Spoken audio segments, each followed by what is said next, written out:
हाँ जी, नमस्कार।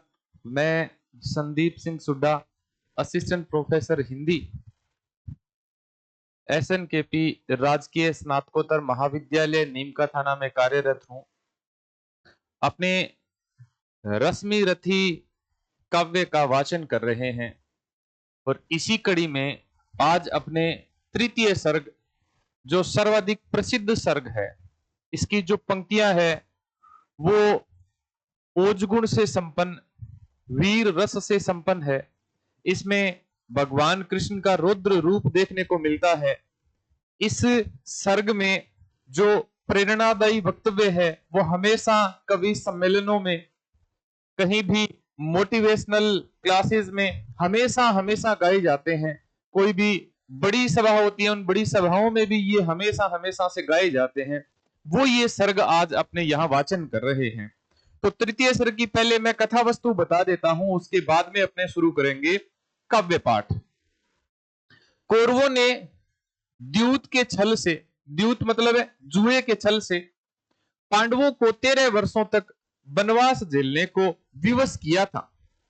इन 13 वर्षों में से 12 वर्षों तक का पांडवों ने वनों में खुलकर रह सकते थे। कहने का मतलब है कि 12 वर्ष तक पांडव वनों में खुलकर रह सकते थे, किंतु 13वें वर्ष उन्हें अज्ञातवास करना था, जिससे उन्हें कोई पहचान न सके। जब अज्ञातवास भी पूरा हो गया, तब पांडव इंद्रप्रस्थ वापस आए और कौरवों तथा पांडवों के बीच संधि कराने को भगवान कृष्ण हस्तिनापुर गए, जो कौरवों की राजधानी थी। लेकिन संधि की कौन कहे, दुर्योधन ने उल्टे भगवान कृष्ण को गिरफ्तार करना चाहा। उस पर भगवान को क्रोध आ गया और भरी सभा में उन्होंने अपना विराट रूप प्रकट किया। कहते हैं उनका क्रुद्ध विराट रूप देखते ही लोग मूर्छित हो गए। उनका क्रुद्ध विराट रूप देखते ही लोग मूर्छित हो गए। केवल विदुर जी की चेतना ठीक रही। उन्होंने धृतराष्ट्र से कहा, महाराज, आश्चर्य की बात है कि भगवान अपने विराट रूप में विराज रहे हैं। इस पर धृतराष्ट्र ने अपने अंधे होने पर पश्चाताप किया। कहते हैं कि पश्चाताप करते ही विराट रूप देखने तक के लिए उनको दृष्टि मिल गई। किसको दृष्टि मिल गई? तो धृतराष्ट्र को दृष्टि मिल गई, अर्थात अंधे से एक बार उनको विराट रूप दिख गया था। विराट रूप समेट कर जब भगवान कृष्ण कौरवों की सभा छोड़कर चले, तब उन्हें आदर पूर्वक नगर से कुछ दूर पहुंचाने के लिए उनके साथ कर्ण गया था। अपने पढ़ रहे हैं रश्मि रथी, और इस रश्मि रथी में कर्ण के जीवन की महागाथा का वर्णन कर रहे हैं। तो इसमें भगवान कृष्ण से मिलने के लिए, उनको आदर पूर्वक छोड़ने के लिए कर्ण गए थे। तो भगवान को गिरफ्तार करने की दुर्अभिसंधि में कर्ण का भी हाथ था, अर्थात भगवान को गिरफ्तार करने की कोशिश की गई थी, उसमें कर्ण का हाथ था। अतएव वह लज्जित होकर ही भगवान के सामने आया था, किंतु राजनीति विशारद कृष्ण ने बाह पकड़कर उसे अपने रथ में बिठा लिया। अपने रथ में बिठाया था भगवान कृष्ण ने कर्ण को, और रास्ते में वे उसे समझाने लगे कि तू वास्तव में कुंती का पुत्र है, अतएव तुझे चाहिए कि कौरवों को छोड़कर पांडवों के पक्ष में आ जाए। तू तो कुंती का पहला ही पुत्र है, अतएव पांडवों की ओर से राज्याभिषेक हम तेरा ही करेंगे। सभी पांडव तेरे पीछे पीछे चलेंगे और मैं भी तेरे पीछे ही चलूंगा। किंतु कर्ण इससे विचलित नहीं हुआ। उसने कहा कि जो रहस्य आप बतला रहे हैं उसकी सूचना मुझे सूर्य देव से पहले ही मिल चुकी है, किंतु कुंती ने मेरे साथ माता का बर्ताव नहीं किया। जो बात आज आप कह रहे हैं उसे कुंती को उस दिन बतला देना चाहिए था, जिस दिन सबके सामने कृपाचार्य ने मेरी जाति पूछी थी। अर्थात प्रथम सर्ग की बात आ रही है, जिसमें कृपाचार्य अर्जुन को बचाने के लिए कर्ण को उसकी जाति पूछता है। तो उसके बाद में कुंती वहां खड़ी देख रही होती है रनिवास में, जब वो मूर्छित हो जाती है। तो अब भला कौन विश्वास करेगा कि मैं कुंती का ही पुत्र हूं? इससे तो मुझे और अर्जुन दोनों को कलंक लगने वाला है। इसके सिवा जरा यह भी तो सोचिए कि दुर्योधन ने मेरे प्रति कैसा निश्चल व्यवहार किया है, अर्थात बिना छल का व्यवहार किया है। अब आज जब उस पर आपदाएं आई है, मैं उसे कैसे छोड़ सकता हूं? वह मेरा परम मित्र है और विपत्ति में मित्र का साथ न देना सबसे बड़ा पाप है। मैं राजा बनना नहीं चाहता, मैं यही चाहता हूं कि संसार मुझे युधिष्ठिर के अग्रज रूप में जानकर मेरा सम्मान करे। वो ये नहीं चाहता कि मुझे युधिष्ठिर से भी बड़ा सम्मान मिले, वो राजा बने। मैं तो युद्ध के निमित्त तत्पर हूं। यह इसलिए कि दुर्योधन का मेरे रोम रोम पर ऋण है, क्योंकि उसे दुर्योधन ने बचाया था, दुर्योधन ने उसे अंग देश का राजा बनाया था और मैं प्राण देकर भी उस ऋण को चुकाना चाहता हूं। अतएव अब युद्ध को रोक रखने का प्रयत्न व्यर्थ है। अब तो कोई शुभ दिन देखकर लड़ाई शुरू करा दीजिए। ये किसने कहा था? तो ये कहा था, कर्ण ने कहा था।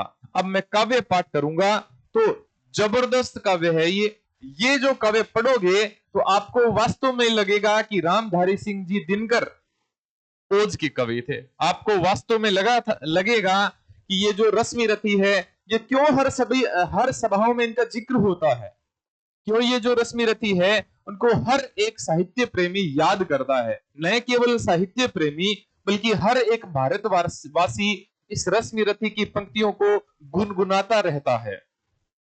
हो गया पूर्ण अज्ञातवास, पांडव लौटे वन से साहस, पावक में कनक सैदृश तपकर, वीरत्व लिए कुछ और प्रखर, नस नस में तेज प्रवाह लिए कुछ और नया उत्साह लिए। सच है विपत्ति जब आती है कायर को ही दहलाती है, सूरमा नहीं विचलित होते, क्षण एक नहीं धीरज खोते, विघ्नों को गले लगाते हैं, कांटों में राह बनाते हैं। कितनी सुंदर पंक्तियां हैं, देखो मैं दोबारा इसका गान कर रहा हूं।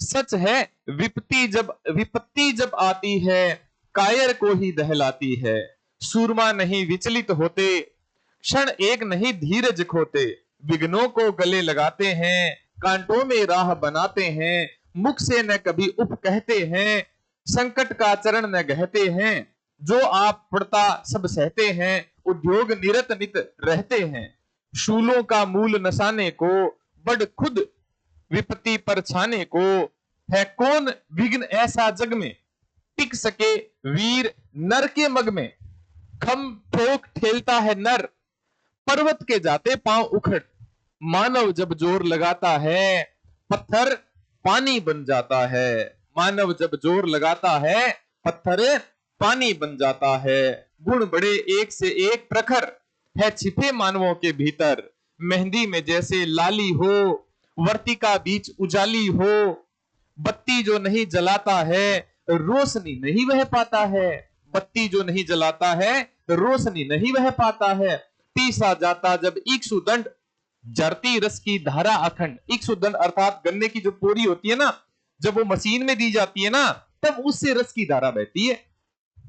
पीसा जाता जब इक्षुदंड, जरती रस की धारा अखंड, मेहंदी जब सहती है प्रहार, बनती ललनाओं का श्रृंगार। मेहंदी जब पीसी जाती है ना, तभी वो औरतों के हाथों का श्रृंगार बनती है।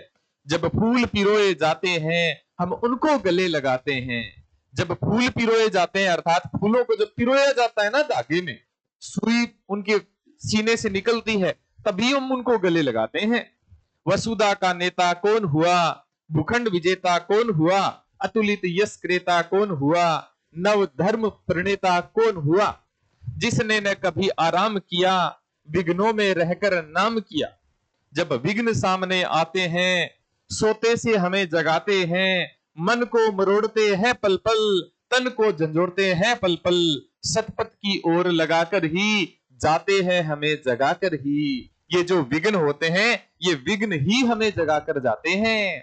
देखो कितनी सुंदर पंक्तियां हैं। आज तो वाटिका और वन एक नहीं, आराम और रण एक नहीं, वर्षा अंधड़ आतप अखंड, पौरुष के है साधन प्रचंड, वन में प्रसून तो खिलते हैं, बागों में साल न मिलते हैं, कंकरियां जिनकी सेज सुघड़, छाया देता केवल अंबर, विपदाएं दूध पिलाती है, लोरी आंधियां सुनाती है, जो लाक्षागृह में जलते हैं वे ही सूरमा कहलाते हैं।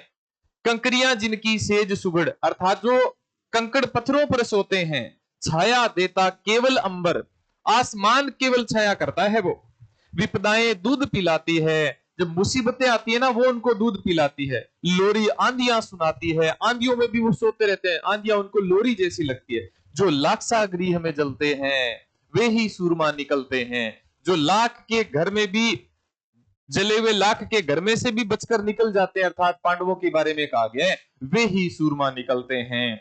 बढ़कर विपत्तियों पर छा जा मेरे किशोर, मेरे ताजा, जीवन का रस छन जाने दे, तन को पत्थर बन जाने दे। तू स्वयं तेज भयकारी है, क्या कर सकती चिंगारी है। तू खुद स्वयं एक भयंकारी तेज है, तुझे चिंगारी क्या बिगाड़ सकती है।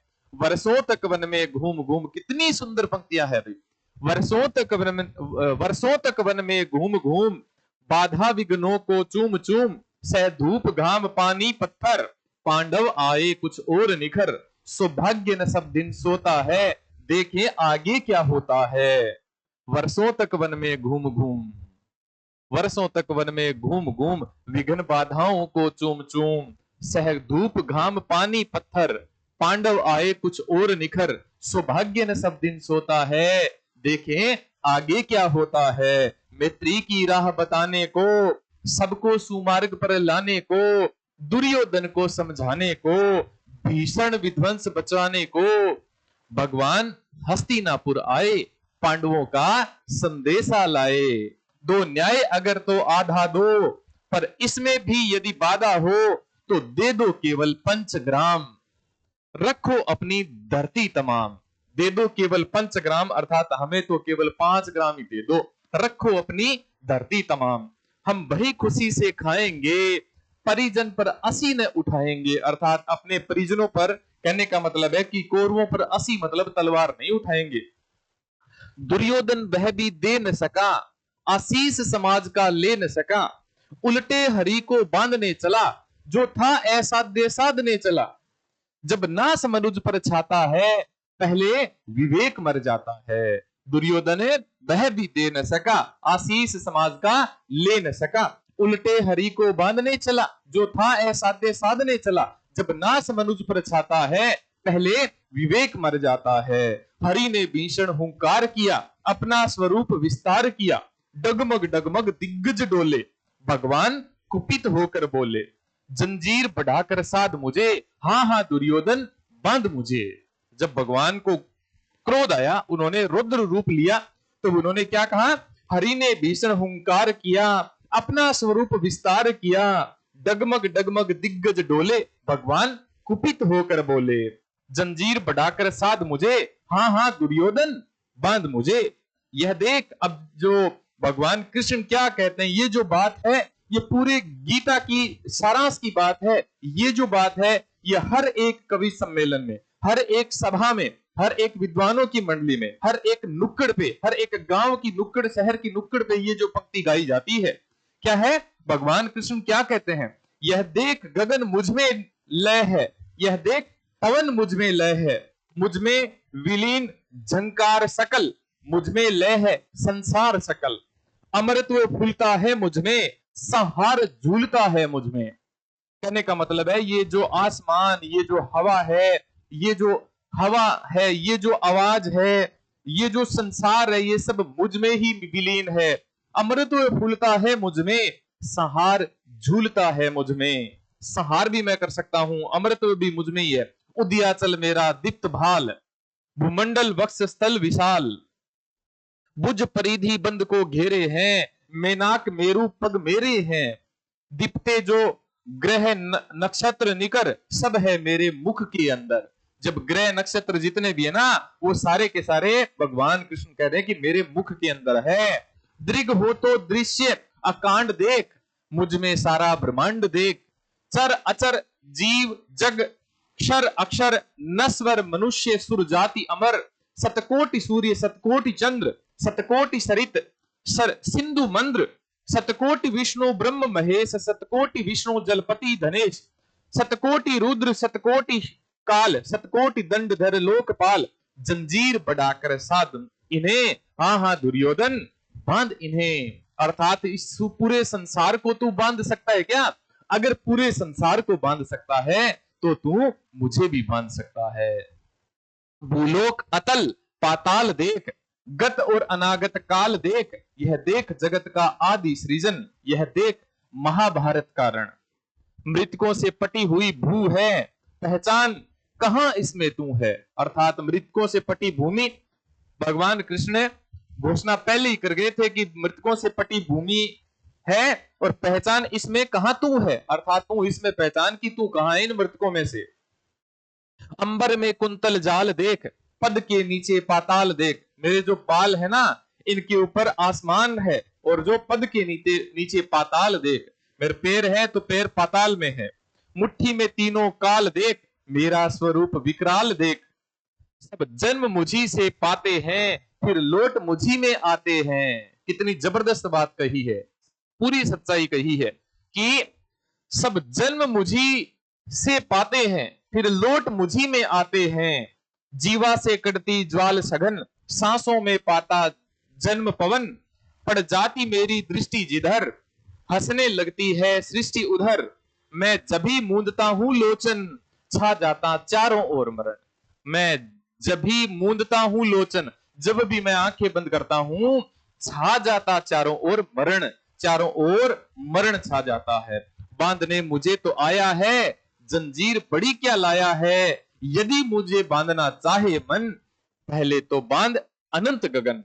अगर मुझे बांधना चाहता है तो पहले इस आसमान को बांध के दिखा, पहले इसे आसमान को बांध के दिखा। सोने को साध न सकता है, वह मुझे बांध कब सकता है।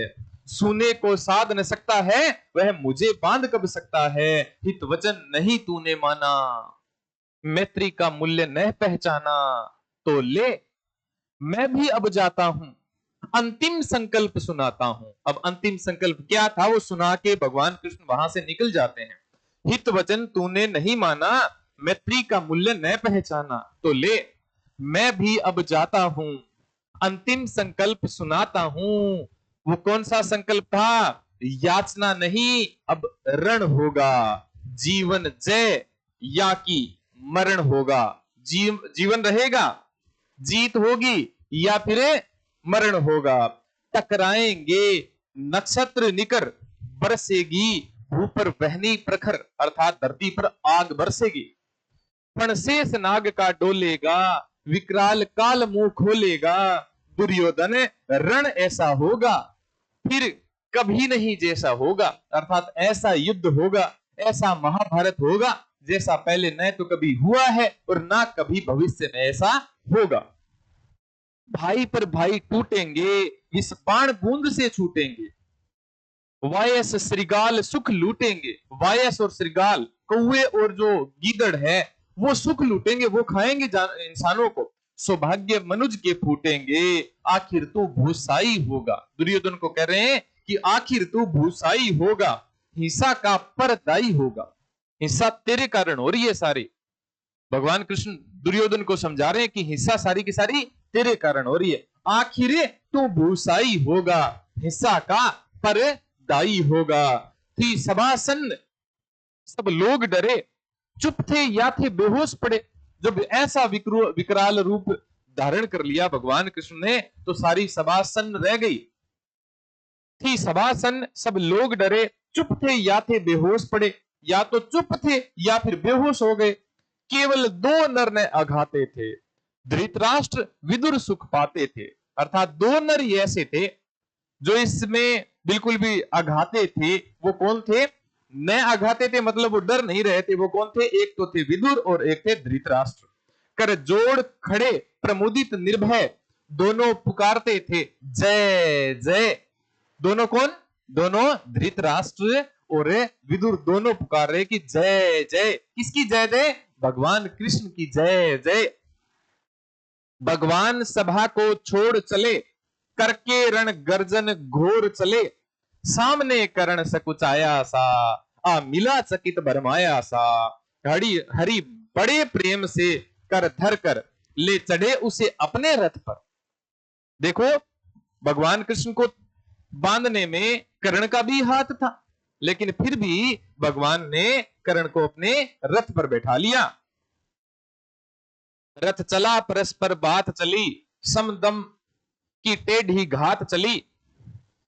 शीतल हो हरि ने कहा, शीतल हो हरि ने कहा, हाय अब शेष नहीं कोई उपाय।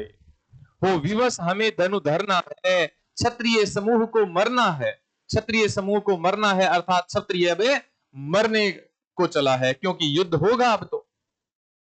मैंने कितना कुछ कहा नहीं, विष व्यंग्य कहां तक सहा नहीं, पर दुर्योधन मतवाला है, कुछ नहीं समझने वाला है। चाहिए उसे बस रण केवल, सारी धरती की मरण केवल। अब उसे तो युद्ध चाहिए, या तो सारी धरती चाहिए, या वो मरने को आतुर है। हे वीर तुम ही बोलो अकाम, क्या वस्तु बड़ी है पंचग्राम? 5 गांव ही कोई बड़े थोड़ी थे, मैं तो 5 गांव ने मांगने के लिए आया, दे दो केवल पंचग्राम, रखो अपनी धरती तमाम, हम खुशी खुशी से खाएंगे, परिजन पर असी न उठाएंगे। दुर्योधन वह भी दे न सका, आशीष समाज का ले न सका, उल्टे हरि को बांधने चला, जो था ऐसा ते साधने चला। तो हे वीर तुम ही बोलो अकाम, क्या वस्तु बड़ी थी 5 ग्राम? वह भी कौरव को भारी है, मती गई मूड की मारी है। दुर्योधन को बोधूं कैसे, इस रण को अवरोधूं कैसे? बोधू मतलब दुर्योधन को कैसे समझाऊं, इस युद्ध को कैसे रोकूं? सोचो क्या दृश्य विकट होगा, रण में जब काल प्रकट होगा। बाहर शोणित की तप्त धार, भीतर विधवाओं की पुकार। बाहर तो खून बहेगा, अंदर विधवाएं रोएगी। निरसन विषण बिल लाएंगे, बच्चे अनाथ चिल्लाएंगे। बच्चे बेचारे अनाथ चिल्लाएंगे, बच्चे अनाथ हो जाएंगे, औरतें विधवा हो जाएगी, बाहर खून ही खून बहेगा। चिंता है मैं क्या और करूं, शांति को छिपा किसकी ओट धरूं। अब राह बंद मेरे जाने, हाँ एक बात यदि तू माने। राजनीति कर रहे हैं यहां भगवान कृष्ण, समझा रहे हैं कहीं युद्ध रुक जाए, कहीं अगर कर्ण मान जाए तो ये युद्ध रुक जाए। सब राह बंद मेरे जाने, हाँ एक बात यदि तू माने, तो शांति नहीं जल सकती है, सम्राग्नि अभी टल सकती है। सम्राग्नि युद्ध की आग अभी टल सकती है। पा तुझे धन्य है दुर्योधन, तू एकमात्र उसका जीवन। दुर्योधन किसके दम पे कूद रहा है तुम्हें पता है? दुर्योधन तुम्हारे ही दम पे अर्थात कर्ण के दम पे ही तो कूद रहा था। पा तुझे धन्य है दुर्योधन, तू एकमात्र उसका जीवन। तेरे बल की है आस उसे, तुझे जय का विश्वास उसे। तू संग न उसका छोड़ेगा, वह क्यों रण से मुख मोड़ेगा। अगर तू उसका साथ नहीं छोड़ेगा ना, तो वो क्यों रण से मुख मोड़ेगा? क्योंकि उसको पता है कि मुझे बचाने वाला मेरा जो साथी है वो कर्ण है। क्या अघटनीय घटना कराल, तू प्रीथा कुक्षी का प्रथम लाल। प्रीथा कुक्षी का प्रथम लाल, प्रीथा प्रीथा कुंती को ही कहा गया है, कुंती का पहला बेटा है तू। बनसूत अनादर सहता है, कौरव के दल में रहता है। एक तो तू सूत बनकर रहा है और दूसरा कौरवों के दल में रह रहा है। सरचाप उठाए 8 प्रहर, पांडव से लड़ने को तत्पर।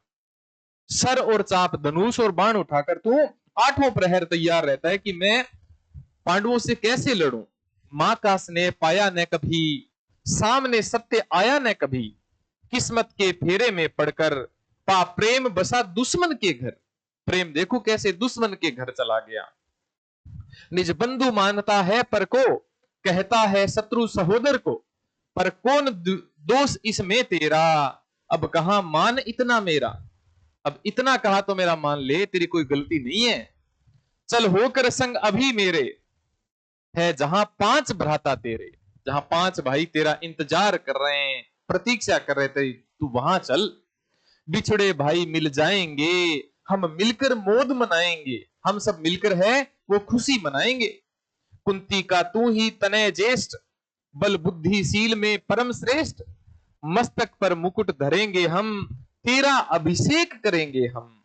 आरती समोद उतारेंगे, सब मिलकर पांव पखारेंगे। सब मिलकर पांव पखारेंगे अर्थात तुम्हारे चरणों को धोएंगे। पदत्राण भीम पहनाएगा, धर्मादीप चवर डुलाएगा। धर्मादीप अर्थात युधिष्ठिर पहरे पर पार्थ प्रवर होंगे, सहदेव नकुल अनुचर होंगे। सहदेव नकुल पार्थ युधिष्ठिर भीम सब तेरे अनुचर होंगे। भोजन उत्तरा बनाएगी, पांचाली पान खिलाएगी। उत्तरा भोजन बनाएगी, पांचाली अर्थात द्रौपदी आपको पान खिलाएगी। आहा क्या दृश्य सुभग होगा, सुभग का मतलब सुंदर होगा।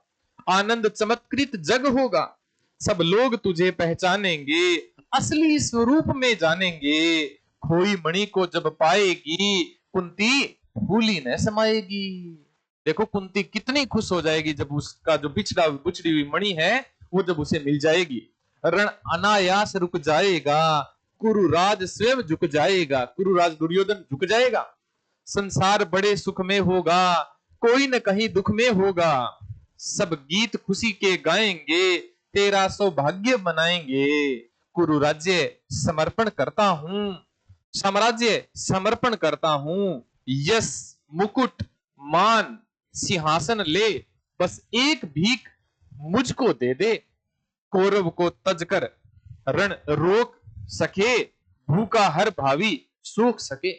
भावी शोक जो है ना, भावी दुख है, उसको रोक ले तू, उसको कम कर दे, अर्थात तू हमारे पलड़े में आ जा। सुन सुनकर कर्ण अधीर हुआ, सुन सुनकर कर्ण अधीर हुआ। क्षण एक तनिक गंभीर हुआ, फिर कहा। अब देखो कर्ण कितनी बड़ी बात बोल रहा है। भगवान कृष्ण की बातों को सुनकर भी देखो कितनी महान बातें बोल रहा है। फिर कहा कर्ण ने, फिर कहा बड़ी यह माया है जो कुछ आपने बताया है। दिन मणि से सुनकर वही कथा मैं भोग चुका हूं ग्लानि व्यथा। मैं सूर्य से, वो दिन मणि का मतलब है सूर्य, सूर्य से मैं वो कहानी सुन चुका हूं कि मेरी माता कौन है, मेरे भाई कौन है, मैं किसका बेटा हूं। जब ध्यान जन्म का धरता हूं, उन्मन यह सोचा करता हूं।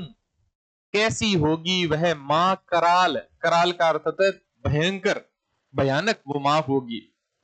निज तन से जो शिशु को निकाल, धाराओं में धर आती है अथवा जीवित दफनाती है। देखो वो मां कैसी मां होगी। कुंती को एक प्रकार से क्या कि उलाना दे रहा है कि वह मां कैसी होगी जो धाराओं में छोड़ जाती है या फिर कहीं जीवित दफना देती है, छोड़ दिया। सेवती मास 10 तक जिसको, पालती उदर में रख जिसको। जीवन का अंश खिलाती है, अंतर का रुधिर पिलाती है, अपना खून पिलाती है। कहने का मतलब है दुग्ध पिलाती है तो अपना खून पिलाती है। आती फिर उसको फेंक कहीं, नागिन होगी वह नारी नहीं। वह कोई नागिन होगी, सांपिन होगी, नारी थोड़ी हो सकती है। या कुंती को एक प्रकार से उलाना दी गई है कर्ण के द्वारा। सेवती मास 10 तक जिसको, पालती उदर में रख जिसको। जीवन का अंश खिलाती है, अंतर का रुधिर पिलाती है। आती फिर उसको फेंक कहीं, नागिन होगी वह नारी नहीं। हे कृष्ण अब चुप ही रहिए, इस पर न अधिक कुछ भी कहिए। सुनना न चाहते तनिक श्रवण, जिस मां ने मेरा किया जनन। वह नहीं नारी कुल पाली थी, सर्पिणी परम विकराली थी। वह तो भयानक सर्पिणी थी, पत्थर समान उसका ही था। सुत से समाज बढ़कर प्रिय था, गोदी में आग लगा करके मेरा कुल वंश छिपा करके। दुश्मन का उसने काम किया, माताओं को बदनाम किया। देखो कुंती को क्या कह रहा है कि पत्थर समान उसका ही था, सुत से समाज बढ़कर प्रिय था, गोदी में आग लगा करके मेरा कुल वंश छिपा करके। दुश्मन का उसने काम किया, माताओं को बदनाम किया। मां तो हमेशा से जानी जाती है ईश्वर के रूप में, लेकिन एक कुंती ऐसी थी जिन्होंने लोक लाज के भय से और कर्ण को त्याग दिया था। मां का पय भी न पिया मैंने, पय का मतलब है यहां दूध। मां का पय भी न पिया मैंने, उल्टे अभिशाप लिया मैंने। वह तो यशस्विनी बनी रही, सबको भो सबकी भो मुझ पर तनी रही। वो तो यशस्विनी बनी रही, उनका तो हमेशा से ऐसे ही आदर रहा, लेकिन मैं तो, मेरे पर तो लोगों की कुदृष्टि रही। कन्या वह रही अपरिणीता, अपरिणीता का मतलब है अविवाहिता। जो कुछ बीता मुझ पर बीता, जो कुछ बीता ना वो मुझ पर ही बीता, वो तो अपरिणीता ही कहलाई। मैं जाति गोत्र से हीन, दीन, राजाओं के सम्मुख मलिन, राजाओं के सामने मैं गंदा हूं, बुरा हूं, जाति गोत्र से हीन हूं, दीन हूं। जब रोज अनादर पाता था, कह शूद्र पुकारा जाता था। रोजाना मैं शूद्र पुकारा जाता था। पत्थर की छाती फटी नहीं, कुंती तब भी तो कटी नहीं। अगर तब भी वो कह देती नहीं कि ये तो मेरा बेटा है, तभी मैं खुश हो जाता। मैं सूत वंश में पलता था, अपमान अनल में जलता था। सब देख रही थी दृश्य प्रथा, मां की ममता पर हुई वृथा। प्रथा किसे कहा गया? कुंती को कहा गया। देखो कुंती सब दृश्य देख रही थी, फिर भी उसकी मां की ममता कोई व्यर्थ नहीं गई। मां की ममता पर हुई व्यर्था, अर्थात यहां तो व्यर्थ ही हो गई। छिपकर भी तो सुधी ले न सकी, छाया अंचल की दे न सकी। सबके सामने क्या, मुझे तो छिपकर ही कोई अंचल दे देती। पांच तने फूली फूली, दिन रात बड़े सुख में भूली। कुंती गौरव में चूर रही, मुझ पतित पुत्र से दूर रही। क्या हुआ कि अब अकुलाती है, किस कारण मुझे बुलाती है? अब तो पता ही है कि किस कारण मुझे बुला रही है, क्योंकि मैं पांडवों का संहार कर दूंगा। क्या 5 पुत्र हो जाने पर, सूत के धन धाम गंवाने पर, या महानाश के छाने पर, अथवा मन के घबराने पर नारियां सदैव हो जाती है, बिछुड़े को गले लगाती है। नारियां हैं जो औरतें हैं, वो हमेशा सदैव हो जाती है और बिछुड़ों को गले लगाने लगती है। क्या है ऐसा कारण? कुंती जिस भय से भरी रही, तज तुझे दूर हट खड़ी रही। वह पाप अभी भी है मुझ में, वह साप अभी भी है मुझ में। क्या हुआ कि वह डराएगा, कुंती को काटने खाएगा? सहसा क्या हाल विचित्र हुआ, मैं कैसे पुण्य चरित्र हुआ। कुंती का क्या चाहता हृदय, मेरा सुखिया पांडव की जय। यह अभिनंदन नूतन क्या है केशव, यह परिवर्तन क्या है? क्या कारण है ये जो अब मुझे अपना बेटा स्वीकार करने के लिए तैयार है? कुंती, मैं हुआ धनुर्धर जब नामी, सब लोग हुए हित के कामी। जब मैं बड़ा धनुर्धर कहलाया ना, तब मेरे पक्ष में सारे आ गए, पहले कोई नहीं था। उगते सूरज को सब सलाम करते हैं, छिपते सूरज को कोई सलाम नहीं करता, डूबते सूरज को। मैं हुआ धनुर्धर जब नामी, सब लोग हुए हित के कामी। पर ऐसा भी था एक समय, जब यह समाज निष्ठुर निर्दय, किंचित न स्नेह दर्शाता था, विष व्यंग्य सदा बरसाता था। उस समय सुअंक लगा करके, उस समय सुअंक लगा करके, अंचल के तले छिपा करके, चुंबन से कौन मुझे भरकर, ताड़ना ताप लेती थी हर। राधा को छोड़ बजूं किसको, जननी है वही तजूं किसको। यहां राधा, राधा जिन्होंने कर्ण का लालन पालन किया, इसी के कारण तो कर्ण को राधे कहा जाता है। हे कृष्ण, जरा यह भी सुनिए, सच है कि झूठ मन में गुनिए। धूलों में था मैं पड़ा हुआ, किसका स्नेह पा बड़ा हुआ। किसने मुझको सम्मान दिया, नृपता दे महिमावान किया। नृपता अर्थात राजा, राज्य दे दिया मुझे। अपना विकास अवरुद्ध देख, सारे समाज को क्रुद्ध देख। भीतर जब टूट चुका था मन, आ चुका अचानक दुर्योधन। अचानक ही क्या आ गया? तो दुर्योधन आ गया जब मैं टूट गया था। निश्चल पवित्र अनुराग लिए, मेरा समस्त सौभाग्य लिए। कुंती ने केवल जन्म दिया, राधा ने मां का कर्म किया। कुंती ने तो केवल जन्म ही दिया है, बाकी मां का काम तो किसने किया है? तो राधा ने किया है। पर कहते जिसे असल जीवन देने आया, वह दुर्योधन। वह नहीं भिन्न माता से है, बढ़कर सहोदर भ्राता से है। सगे भाई से भी वो मेरा बढ़कर है।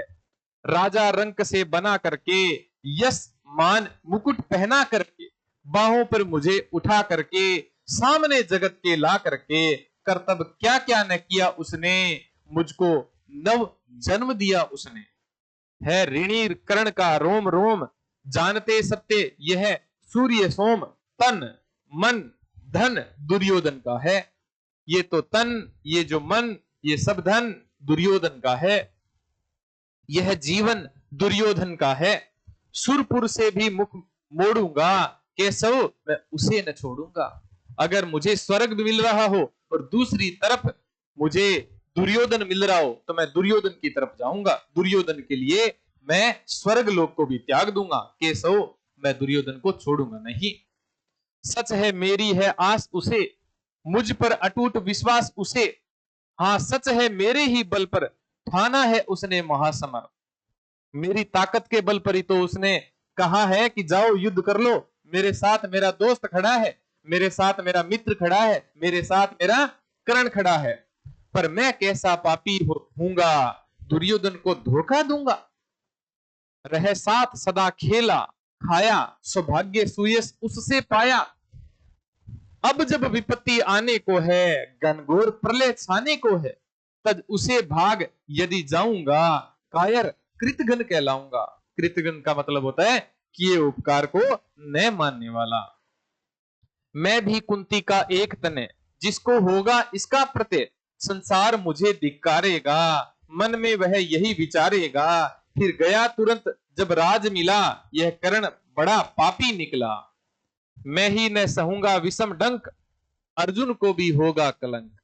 सब लोग कहेंगे डर कर ही अर्जुन ने अद्भुत नीति गही। जो मैं अगर अर्जुन के पक्ष में चला गया तो लोग अर्जुन को भी तो बुरा कहेंगे, क्योंकि उनको भी तो ये कहेंगे कि अर्जुन डर करके, अर्जुन की वीरता तो तब पता लगेगी जब वो युद्ध में वीरता दिखाएगा। तो चल चाल कर्ण को फोड़ लिया, संबंध अनोखा जोड़ लिया कि पांडवों ने कैसा कोई संबंध जोड़कर कर्ण को अपने पक्ष में कर लिया। ये पाप पांडवों को भी तो लगेगा, ऐसा कह रहे हैं कर्ण। कोई न कहीं भी चूकेगा, सारा जग मुझ पर थूकेगा।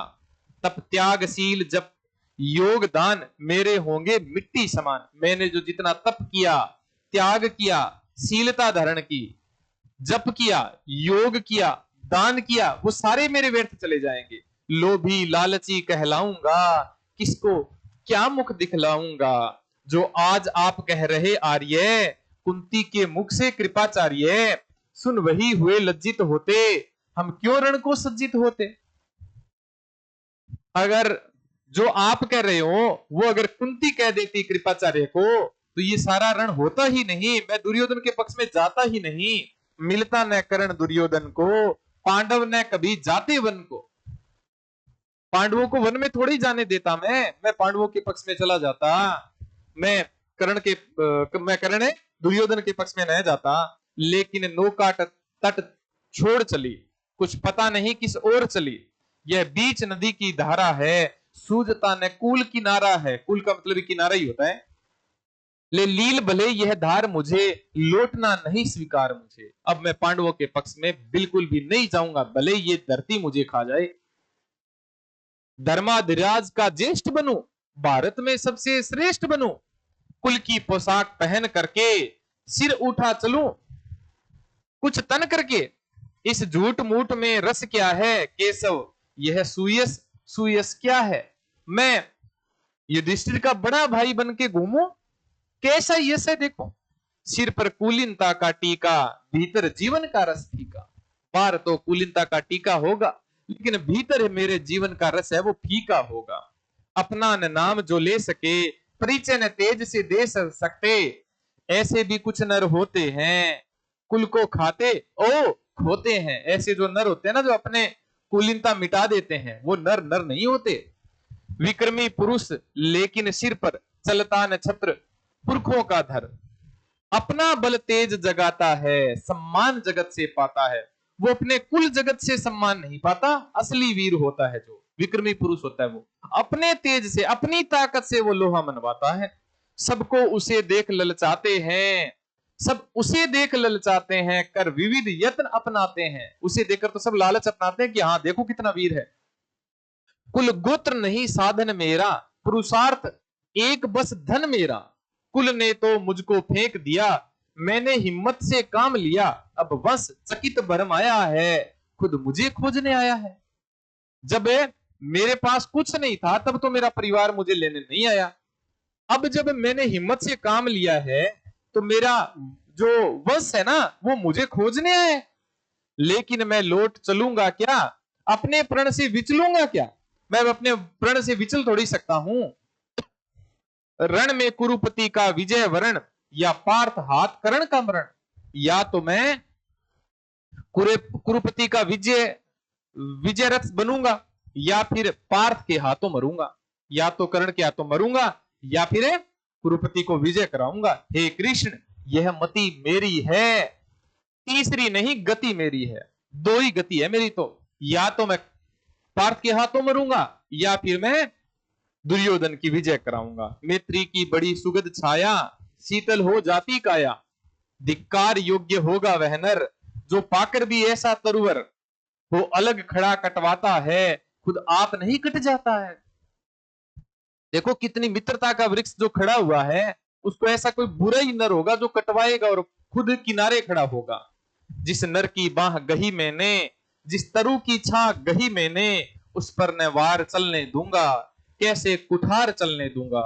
जीते जी उसे बचाऊंगा या आप स्वयं कट जाऊंगा। उस वृक्ष को कटने नहीं दूंगा, उस मित्रता के वृक्ष को। या तो खुद कट जाऊंगा या फिर उसे बचाऊंगा। मित्रता बड़ा अनमोल रत्न, कब इसे तोल सकता है धन। कितनी सुंदर बात कही है। देखो दोस्त की ये जो बात है ना, ये दोस्त वाली बात है, ये हर एक दोस्त को सुननी चाहिए। पक्के दोस्तों को ये बात सुननी चाहिए। मित्रता बड़ा अनमोल रत्न, कब इसे तोल सकता है धन। धरती की तो है क्या बिसात, आ जाए अगर बैकुंठ हाथ, उसको भी न्यौछावर कर दूं, कुरुपति के चरणों पर धर दूं।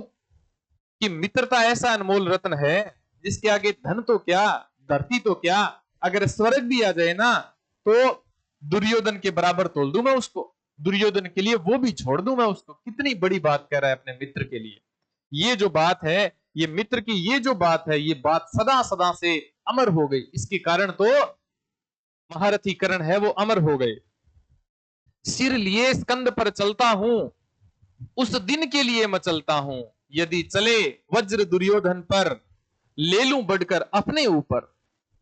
यदि जिस दिन वज्र चलेगा ना दुर्योधन पर, उस दिन वो वज्र आगे बढ़कर मैं ले लूंगा। कटवा दूं उसके लिए गला, चाहिए मुझे क्या और भला।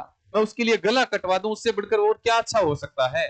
सम्राट बनेंगे धर्मराज या पाएगा कुरुराज ताज, लड़ना भर मेरा काम रहा, दुर्योधन का संग्राम रहा। मुझको न कहीं कुछ पाना है, केवल ऋण मात्र चुकाना है। या तो युधिष्ठिर राजा बनेंगे या कुरु राज अर्थात दुर्योधन राजा बनेंगे। मैं तो बस एक सेवक हूं। कुरु राज्य चाहता मैं कब हूं, साम्राज्य चाहता मैं कब हूं। क्या नहीं आपने भी जाना, मुझको ने आज तक पहचाना। जीवन का मूल्य समझता हूं, धन को मैं धूल समझता हूं। मित्रता के आगे धन को मैं धूल समझता हूं। धन राशि जोगना लक्ष्य नहीं, साम्राज्य भोगना लक्ष्य नहीं। भुजबल से कर संसार विजय, अगणित समृद्धियों का संचय। दे दिया मित्र दुर्योधन को, तृष्णा छू भी न सकी मन को। सब कुछ मैंने दुर्योधन को दे दिया। वैभव विलास की चाह नहीं, अपनी कोई परवाह नहीं। बस यही चाहता हूं केवल, दान की से देव सरिता निर्मल। करतल से झरती रहे सदा, निर्धन को भरती रहे सदा। ऐसा दान करता रहूं कि निर्धन की झोली हमेशा हमेशा से भरती रहे। तुच्छ है राज्य क्या है केशव, पाता क्या नर कर प्राप्त विभव। चिंता प्रभूत अत्यल्प हास, कुछ चाकचिक्य कुछ क्षण विलास, पर वह भी यही गवाना है, कुछ साथ नहीं ले जाना है। देखो कितनी बड़ी बात कर रहा है कि ये जो धन दौलत सब कुछ है ना, ये साथ नहीं चलती आदमी के। मुझसे मनुष्य जो होते हैं, कंचन का भार न ढोते हैं। कंचन मतलब सोने का भार। पाते हैं धन बिखराने को, लाते हैं रत्न लुटाने को। मुझ जैसे जो मनुष्य होते हैं ना, वो इकट्ठा करने के लिए नहीं, बांटने के लिए आते हैं धरती पर। जग से न कभी कुछ लेते हैं, दान ही हृदय का देते हैं। प्रासादों के कनकाब शिखर, प्रासादों अर्थात महलों के सोने के शिखर, होते कबूतरों के ही घर। सोने के जो गुंबद होते हैं ना, ऊंचे ऊंचे महलों के, उनमें क्या रहते हैं, उनमें तो कबूतर रहते हैं। महलों में गरुड़ न होता है, कंचर पर कभी न सोता है। बसता वह कहीं पहाड़ों में, सेलों की फटी दरारों में। कितनी जबरदस्त बात कही है कि प्रासादों के कनकाब शिखर, जो ऊंचे ऊंचे महलों के सोने के शिखर होते हैं ना, उन पर तो कौन बैठते हैं, कबूतर बैठते हैं। महलों में गरुड़ न होता है, कभी बाज होता है, पक्षीराज होता है, गरुड़ होता है, वो कभी महल में थोड़ी सोता है, कंचन पर कभी न सोता है। बसता वह कहीं पहाड़ों में, वो तो दूर पहाड़ों में कहीं बसता है, सैलों की फटी दरारों में, पर्वतों की कोई फटी हुई दरारों में रहता है वो तो। होकर समृद्धि सुख के अधीन, मानव होता नित तपय क्षीण। सत्ता किरीट मणिमय आसन, करते मनुष्य का तेज हरण। ये जो सत्ता है, यहां राजनीति को निकृष्ट बताया गया है, सत्ता को निकृष्ट बताया गया है। सत्ता किरीट मतलब कह सकते हैं मुकुट, मणिमय आसन अर्थात मणियों से जड़ा हुआ सेज सैया, करते मनुष्य का तेज हरण, मनुष्य का तेज का तो वो हरण करते हैं। नर विभव हेतु ललचाता है, पर वही मनुज को खाता है। चांदनी पुष्प छाया में पल, नर भले बने सुमधुर कोमल, पर अमृत क्लेश का पिए बिना, आतप अंधड़ में जिए बिना, वह पुरुष नहीं कहला सकता, विघ्नों को नहीं हिला सकता। अगर जो घर घर पे ही रह गए ना, तो विघ्नों को थोड़ी हरा सकता है। उड़ते जो झंझावातों में, पीते जो वारी प्रपातों में, सारा आकाश अयन जिसका, विषधर भुजंग भोजन जिसका, वे ही फणिबंद छुड़ाते हैं, धरती का हृदय जुड़ाते हैं। मैं गरुड़ कृष्ण, मैं पक्षी राज, सिर पर न चाहिए मुझे ताज। दुर्योधन पर है विपद घोर, सकता न किसी विधि उसे छोड़। रण खेत पाटना है मुझको, अहिपास काटना है मुझको। संग्राम सिंधु लहराता है, अब तो संग्राम रूपी समुद्र लहरा रहा है। सामने प्रलय गहराता है, रह रहकर भुजा फड़कती है, बिजली सी नसें कड़कती है। चाहता तुरंत मैं कूद पड़ूं, जीतूं कि समर में डूब मरूं। अब देर नहीं कीजिए केशव, अब शेर नहीं कीजिए केशव। धनु की डोरी तन जाने दे, संग्राम तुरंत थन जाने दे। तांडवी तेज लहराएगा, संसार ज्योति कुछ पाएगा। पर एक विनय है मधुसूदन, या मधुसूदन मधुरम नामक राक्षस को मारने वाले, उनका सूदन करने वाले, वध करने वाले अर्थात श्री कृष्ण माधव। पर एक विनय है मधुसूदन, मेरी यह जन्म कथा गोपन, मेरी ये जो जन्म कथा है ना, ये गोपन ही रहने देना। मत कभी युधिष्ठिर से कहिए, जैसे हो इसे दबा रहिए। वे इसे जान यदि पाएंगे, सिंहासन को ठुकराएंगे। देखो अपने भाई के लिए कितनी बड़ी बात कही है कि ये बात कभी भी युधिष्ठिर को जाके मत कह देना। जब युधिष्ठिर को ये बात के पता चल जाएगी ना कि मेरा बड़ा भाई और कौरवों के पक्ष में लड़ रहा है, तो वो राज्य भी छोड़ दे देंगे, सिंहासन को ठुकराएंगे, साम्राज्य न कभी स्वयं लेंगे, सारी संपत्ति मुझे देंगे, सारा धन मुझे दे देंगे। मैं भी न उसे रख पाऊंगा, दुर्योधन को दे जाऊंगा। पांडव वंचित रह जाएंगे, दुख से न छुटवे पाएंगे। अच्छा अब चला, प्रणाम आर्य, अर्थात आर्य को श्री कृष्ण को प्रणाम करके वापस चला है कर्ण। वो सिद्ध समर के शीघ्र कार्य, रण में ही अब दर्शन होगा। सर से चरण स्पर्शन होगा। जय हो दिनेश नभ में विहरे, भूतल में दिव्य प्रकाश भरे। रण से सॉरी रथ से राधे उतर आया, हरि के मन में विस्मय छाया। देखो कैसा आश्चर्य छाया है हरि के मन में, कितना कितनी बड़ी बात मन में जो आई है भगवान कृष्ण के। रथ से राधे उतर आया, हरि के मन में विस्मय छाया। बोले कि वीर सतबार धन्य, तुझसा न मित्र कोई अनन्य। हे वीर तुझे 100 बार धन्य है, तुम्हारे समान कोई ऐसा मित्र नहीं है जैसा तुम दुर्योधन के मित्र हो। तू कुरुपति का ही नहीं प्राण, नरता का है भूषण महान। तो इंसानियत का सबसे बड़ा आभूषण है। तू केवल कुरुपति का ही नहीं प्राण अर्थात दुर्योधन के ही हृदय में नहीं रहता, तो पूरी इंसानियत का आभूषण है। ये भी भगवान कृष्ण किसके बारे में सोच रहे हैं? ये कर्ण के बारे में सोच रहे हैं। ऐसा महान व्यक्तित्व, ऐसा महान कृतित्व है कर्ण का। यहां आते आते तीसरा सर्ग है वो भी पूर्ण होता है। अगले वीडियो में चौथा सर्ग, फिर पांचवा सर्ग, फिर छठा सर्ग और उसके बाद में अंतिम अर्थात 7वां सर्ग का वाचन करेंगे। आपको ये वीडियो कैसा लगा? आपकी जो मन में रति के प्रति जो भावनाएं थी, जो जो कठिन शब्दार्थ आते हैं उनको भी मैं थोड़ा थोड़ा वाचन कर देता हूं। कैसे लगा वीडियो कमेंट बॉक्स में जरूर बताइएगा। अगले वीडियो में अपने चौथा सर्ग पढ़ेंगे। धन्यवाद।